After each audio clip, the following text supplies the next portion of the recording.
నమస్తే, నేను సూర్యప్రకాష్. న్యూస్ వాచ్కు స్వాగతం. ముందుగా వివిధ పత్రికల్లో వచ్చినటువంటి ప్రధాన వార్తలు చూద్దాం. ఈనాడు రోడ్ల అభివృద్ధికి 10,000 కోట్లు, జిల్లాకు 1000 కోట్లు. రోడ్ల స్థితిగతులపై మంత్రివర్గ ఉపసంఘం. తెలంగాణలో రోడ్లపై సమీక్ష. స్థానికతకై పెద్దపేట. అందరికీ ఆప్షన్లు. సీనియర్లకు ప్రాధాన్యం. 18Fలో సవరణ. ఆఖరి గ్రేడ్ వారికే ఆప్షన్ ప్రాతిపదిక. ఉభయ రాష్ట్రాల్లో ఉద్యోగుల విభజన ఇక వేగవంతం. ఇక కొలిక్కిరాని జలజగడం. శ్రీశైలం నీటి నిర్వహణపై తెలంగాణ, ఆంధ్రప్రదేశ్ అదే పట్టు. కృష్ణా బోర్డు సమావేశంలో వాదోపవాదాలు. నిర్ణయం లేకుండానే ముగిసిన భేటీ, త్వరలో నిర్ణయం చెబుతామన్న బోర్డు. ఇక ఎకరానికి 1000 గజాలు. ఆంధ్రప్రదేశ్ రాజధాని భూదాతలకు ప్రభుత్వం ఇచ్చే వాటా ఇది. ఏడాదికి 25,000 చొప్పున 10 ఏళ్ల పాటు పరిహారం. ప్రతి ఏటా 5% హెచ్చింపు. 17 గ్రామాల్లో 30,000 ఎకరాల సేకరణ. యనమల కమిటీ నిర్ణయం. త్వరలో భూసేకరణ విధి విధానాల వెల్లడి. ఇక ఆలస్యం అలసత్వం సహించబోం. ఉద్యోగులు సమయపాలన పాటించాల్సిందే. మంత్రి కేటీఆర్. ఆకస్మిక తనిఖీ. వేళకు రాని వారిపై తీవ్ర ఆగ్రహం. అదేవిధంగా ఆంధ్రప్రదేశ్ కార్మిక శాఖ అధికారులపై కేసు. భవన నిర్మాణ కార్మికుల సంక్షేమ నిధిలో 410 కోట్లు మళ్లింపు. ఇక ఎవరిని ఉపేక్షించం. చిన్న పెద్ద తేడా లేదు. దేశాన్ని దోచుకున్న వారికి శిక్ష పడాల్సిందే. జాబితాలో లేని వారిపై నిఘా. సిట్ చైర్మన్ జస్టిస్ షా వెల్లడి. ఇవి ఈనాడు పత్రికలో ఉన్నటువంటి ప్రధాన వార్తలు చూడవచ్చు. ఇక ఆంధ్రజ్యోతి చూసినట్టయితే అద్దాల్లా రోడ్లు. జిల్లాకు 1000 కోట్లు చొప్పున 10,000 కోట్లు కేటాయింపు. రాజధానిలో మరో 4 ఎక్స్ప్రెస్ హైవేలు. రోడ్ల అభివృద్ధికి అధ్యయనానికి ఉపసంఘం. ముఖ్యమంత్రి కేసీఆర్ నిర్ణయం. అదేవిధంగా వేతన వరమిస్తా. పీఆర్సీపై చర్చిస్తాం. హెల్త్ కార్డుల జారీకి ఏపీ సీఎం చంద్రబాబు శ్రీకారం. అదేవిధంగా ఊరు భద్రం. రాజధాని విధి విధానాలు ఖరారు. ఇళ్ల స్థలాలు సేకరించాం. భూములు మాత్రమే సమీకరణ. 30,000 ఎకరాల్లో రాజధాని. తూళ్లూరు, మంగళగిరి మండలాల్లోనే. భూసేకరణకు 17 గ్రామాల్లో ఎకరాకు 1000 గజాలు పరిహారం. 9 నెలల్లో రైతులకు ఫ్లాట్లు. నేటి నుంచే సమీకరణకు శ్రీకారం. ఇక కాలేజీలు అడ్మిషన్లు మీరు చూసుకోండి. అర్హులైన విద్యార్థుల నుంచి దరఖాస్తులు, ఆ తర్వాతే కౌన్సిలింగ్. నవంబర్ 14లోగా ప్రక్రియ పూర్తి చేయాలి. మరోసారి కౌన్సిలింగ్పై సుప్రీం ఉత్తర్వులు. ఇక ఉద్యోగుల కేటాయింపులకు ప్రమాణం. ఎస్ఆర్లే. 7 ఏళ్ల విద్యాభ్యాసం ఆధారంగానే స్థానికత. కమల్నాథన్ తుది మార్గదర్శకాలు జారీ. అదేవిధంగా లేబర్లో రచ్చరచ్చ. నిధుల మళ్లింపు కలకలం. ఏపీకి తగిలించినట్లు అభియోగాలు. ఇక 834 దాకా ఉత్పత్తి చేసి తీరుతాం. శ్రీశైలంపై తెలంగాణ స్పష్టీకరణ. రెండో రోజు అదే పీఠముడి. ఇవి ఆంధ్రజ్యోతి పత్రికల్లో ఉన్నటువంటి ప్రధాన వార్తలు చూడవచ్చు.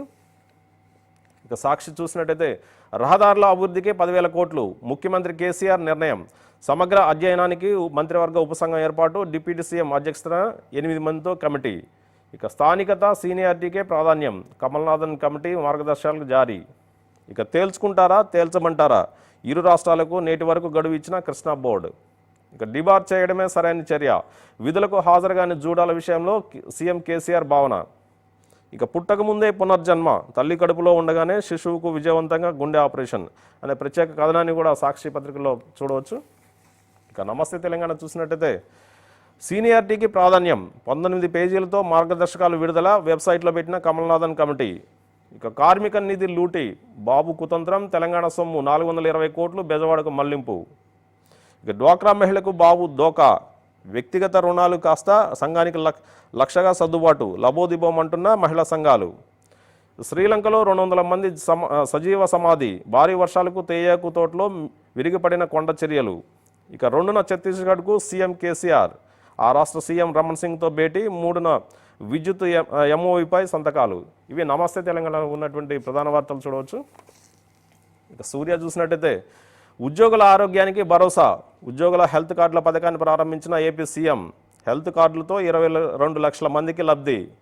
ఇక బ్లాక్ మనీ గోప్యత ఒప్పందానికి భారత్ దూరం.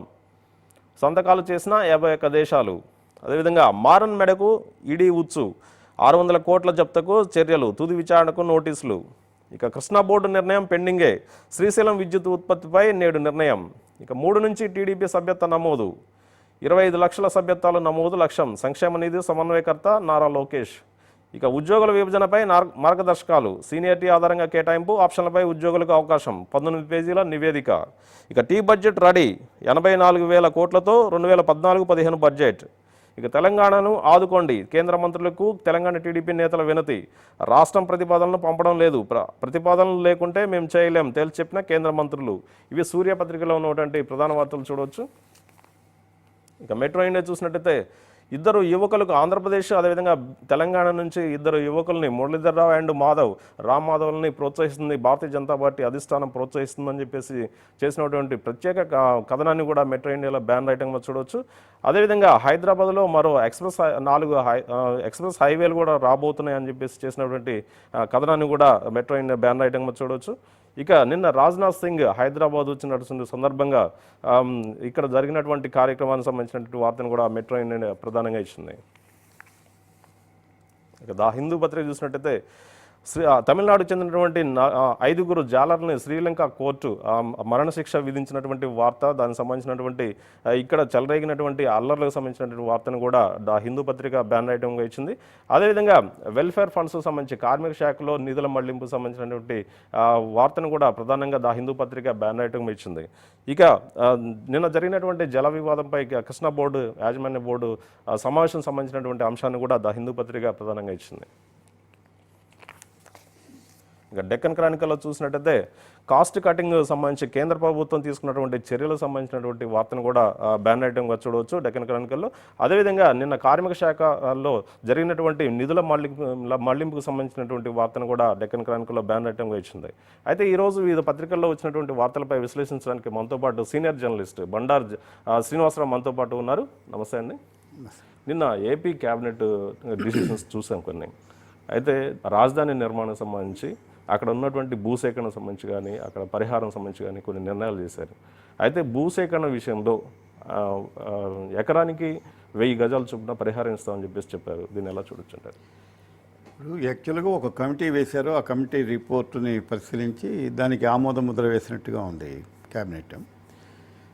ఒకటి అంటే పద్ధతిగా అంటే అన్ని పరిశీలించి పరీక్షించి ఆలోచించి చేసుకున్న నిర్ణయంలాగా చేస్తున్నారు, కాదంటలేదు. కానీ ఇక్కడ వ్యవధానం తక్కువ ఉంది. ఒకటి అన్నిటికంటే ముందు రాజధాని రాష్ట్రం అంటూ ఏర్పడింది కానీ రాజధాని అంటూ లేకుండా పోవడం అనేది ఒక దురదృష్టకరమైనటువంటి వ్యవహారం ఆంధ్రప్రదేశ్కి సంబంధించినంత వరకు. సరే, ఇప్పుడు కొంత కదలిక మొదలైంది. ప్రదేశం నిర్ణయించబోయినా ప్రాంతం నిర్ణయించారు. ప్రాంతం ఎక్కడ ఏమిటి వ్యవహారం అని పోయినా కనీసం భూసేకరణ ఎలా జరగాలని నిర్ణయించారు. ఎంత భూమి సేకరించాలనేది కూడా నిర్ణయించినట్టుగా ఉంది. 30,000 ఎకరాలు వస్తే అనుకోవటం ఏంటంటే ఒక అద్భుతమైనటువంటి నగరాన్ని నిర్మించాలనే ఒక కోరికతోటి చేస్తుండొచ్చు కాక. కానీ ఇప్పుడు వ్యవధానం తక్కువ ఉన్నప్పుడు ఇంత పెద్ద పెద్ద ప్రాజెక్టుల కంటే కూడా ముందు ఇల్లు తరలించే కార్యక్రమం. ఇప్పుడు ఇక్కడ ఎట్లాగో ఉండటానికి నివాసం లేదు, 10 ఏళ్ల దాకా ఉండొచ్చు అంటున్నారు. కానీ 10 ఏళ్ల లోపల కూడా బయటికి పోవచ్చు అనే కార్యక్రమం ఉంది. కాబట్టి సాధ్యమైనంత త్వరగా అక్కడ ఒక రాజధాని నిర్మాణం చేసుకోవడం అవసరం. రాజధాని నిర్మాణం పూర్తి కాకపోయినా రాజధాని తగ్గ వసతులు ఏర్పాటు చేసుకొని రాజధానిని తాత్కాలికంగా తరలించుకోవడం కూడా అవసరం. ఒకప్పుడు కర్నూలు రాజధానిగా ఉన్నప్పుడు డేరాలు వేసుకుని ఉన్న రోజులు ఉన్నాయి. కాబట్టి వాళ్ళు ఏదో అద్భుతమైనటువంటి భవంతులు కట్టి నిర్మాణాలు చేసిన తర్వాతనే పోతాం అనుకుంటే అయ్యే పని కాదు. ఒక రకంగా చెప్పాలంటే అదంతా చాలా అయితే గీతే అనేటువంటి సమస్యలు ఇఫ్ అండ్ బట్స్ వస్తాయి. అది కాకుండా ఇంకొకటి చాలా మంచి ప్రణాళిక పెట్టారు. ఎకరానికి ఇంత ముందు ఇస్తాం, తర్వాత ప్రతి సంవత్సరం ఇంత ఇస్తాం, దాన్ని ఇలా పెంచుకుంటూ పోతాం. మంచి ఆకర్షణీయమైన రియల్టర్ పథకాన్ని ప్రవేశపెట్టారు. నిజంగా రియాలిటీ బిజినెస్లో ఉన్న వాళ్ళే ఇలాంటివన్నీ చేస్తుంటారు. జనరల్గా ఏంటంటే వాళ్ళకి చేతి డబ్బులు పడకుండా ఏదో స్థలాన్ని తీసేసుకొని దాంట్లో బహుళంతస్తుల భవనాలు కట్టేసి స్థలం ఎవడైతే యజమాని ఉన్నాడో అతనికి అసలు ఆకర్షణీయమైనటువంటి ఆఫర్లు ఇచ్చేసి చేసేదంతా మనం ఇక్కడ దీంట్లో ఈ చూస్తుంటాం. రియల్ ఎస్టేట్ బిజినెస్లో సేమ్ ప్రిన్సిపల్ అక్కడ పెడుతున్నట్టుగా కనపడుతుంది అక్కడ. సరే, దాన్ని తప్పుపట్టడానికి లేదు, ఎందుకంటే వీడి దగ్గర డబ్బులు లేవు, కేంద్రం ఇస్తుందన్న నమ్మకం లేదు కనుక రాజధాని నిర్మాణం కోసం ఏదో కొన్ని అవసరపడాల్సిన మాట అవసరం ఉంది అక్కడ. కానీ నేను అనేది ఏంటంటే ఇంత పెద్ద ఎత్తున పెట్టుకోకూడదు. మన దగ్గర పిండి కొద్ది రొట్టె, అసలు పిండే లేదు, ఇక రొట్టెలు ఇట్లా చేస్తాం అట్లా చేస్తాం అని చెప్పడం కంటే కూడా 30,000 ఎకరాలు అనేది దీర్ఘకాలికంగా మీరు ప్లాన్ పెట్టుకున్నప్పటికి కూడా ఒక తాత్కాలికంగా అక్కడికి పోయి అక్కడ కావాల్సిన రాష్ట్ర రాజధాని అంటే ఒక సచివాలయం కావాలి, మంత్రులకి నివాస భవనాలు కావాలి. వాటన్నిటికి కలిపి సాధ్యమైనంత తక్కువ స్థలాన్ని ముందు సేకరించి ఎక్కువ స్థలాన్ని సేకరించడానికి అవకాశాలు అట్టే పెట్టుకొని రాజధానిని అక్కడికి తరలించే కార్యక్రమం పెట్టుకుంటూ ఉంటూ ఇల్లు కట్టుకోవడం అంటారు సరే. కనీసం ఇల్లు కట్టుకునేవాడు ఏం చేయాలంటే ఆ కట్టుకుండే ప్రాంతానికి దగ్గరలో ఒక ఇల్లు అద్దెకు తీసుకొని తర్వాత గృహప్రవేశం చేస్తాడు. ఇలా హైదరాబాద్లో ఉంటూ ప్రతిసారి బెజవాడని లేకపోతే బెజవాడ చుట్టుపక్కల ప్రాంతాల్లో రాజధాని నిర్మాణం అంటున్నారు కదా, గుంటూరు బెజవాడ ఏదో ఇంకా ఇంతవరకు స్పెసిఫిక్గా ఏం రాలేదు. కానీ వీళ్ళు అన్నా అనకపోయినా అక్కడ రేట్లు అయితే మాత్రం చుక్కలు తాగుతున్నాయి. వీళ్ళ ఎవరి చేతిలో లేదు. ఇవాళ రైతుల చేతిలో ఉందా లేకపోతే రియల్టర్ల చేతిలోకి పోయిందా భూమి అనేది కూడా ఎవరు చెప్పగలిగిన వాళ్ళు లేరు. ఎందుకంటే అక్కడంతా రిజిస్ట్రేషన్ ఆపేయటం ఇవన్నీ జరిగింది. ఏదైనప్పటికీ కూడా చేస్తున్న ప్రయత్నం మంచిదే, కానీ చేస్తున్న వాగ్దానాలు కాస్త వాస్తవికంగా ఉండాలి. వీళ్ళకి ప్రజలు 5 ఏళ్ళు అధికారం ఇచ్చారు. 10 ఏళ్ల తర్వాత మీరు డబ్బు ఇస్తాం, ఇంకా 10 ఏళ్ల తర్వాత కూడా మీరు ఈ ఇన్స్టాల్మెంట్ బిజినెస్ నడుస్తుందంటే జనం నమ్మకం కుదరాలి కదా.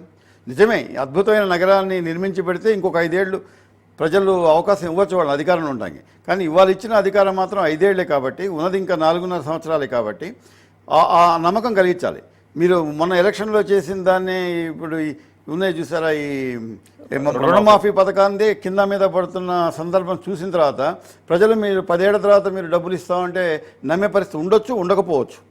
ఇవన్నీ కూడా చూసాం. ఎకరానికి 1000 గజాలతో పాటు 25,000 10 ఏళ్ల పాటు ఇస్తామని చాలా. అదే 10 ఏళ్ళు వీళ్ళకి ఎక్కడ ఉంది? అదే అధికారం ఇచ్చింది 5 ఏళ్ళు కదా. తర్వాత 5 ఏళ్ళు ఉన్న 5 ఏళ్లలోనే చేసిన వాగ్దానాలు నిలబెట్టుకుంటారా లేదా అని ఉంది. ఇక రానున్న 10 ఏళ్లలో చేసే వాగ్దానాలకు విలువ ఉంటుందా ఉండదా అని ఆలోచించుకోవాలి కదా. నేను చెప్పేది ఈ ప్రభుత్వాన్ని ప్రజలు విశ్వసించారంటలేదు. చేయదగ్గది ఇగో ఇంత మాకు ఇచ్చింది 4.5 సంవత్సరాలు, ఈ లోపల ఇది చేస్తూ పెడతాం. నిజంగా అది చేస్తూ పెడితే అద్భుతమైన రాజధాని నగరం నిర్మాణం చేస్తే ఇంకొక 5 ఏళ్ళు ఏంటి, ఇంకో 10 ఏళ్ళు కూడా ప్రజలు పట్టం కడతారు. కానీ దాన్ని అడ్డం పెట్టుకొని ఇవాళ మేము 10 ఏళ్ల తర్వాత 15 ఏళ్ల తర్వాత ఇస్తామంటే ఉన్న ప్రభుత్వాలు ఇప్పుడు ఇంతెందుకంటే రాష్ట్ర విభజన అప్పుడు కాంగ్రెస్ వాళ్ళు బీజేపీ వాళ్ళంతా కొన్ని హామీలు ఇచ్చారు.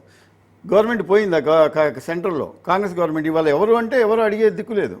కాబట్టి ప్రజలు కంటిన్యూటీ, గవర్నెన్స్ అనేది కంటిన్యూటీ అనే అభిప్రాయం ప్రజల్లో క్రమంగా పోతోంది. ఒక కొత్త ప్రభుత్వం రాగానే పాత ప్రభుత్వం నిర్ణయాలను అటకెక్కిస్తున్నారు అన్నటువంటి అభిప్రాయం ఉంది. కాబట్టి విశ్వాసం కుదరాలి ముందు. ఆ విశ్వాసం కుదరాలంటే ముందు తాత్కాలికంగా ఎస్ చేస్తున్నాం అని చెప్పి ఒక ధీమా కల్పించాలి.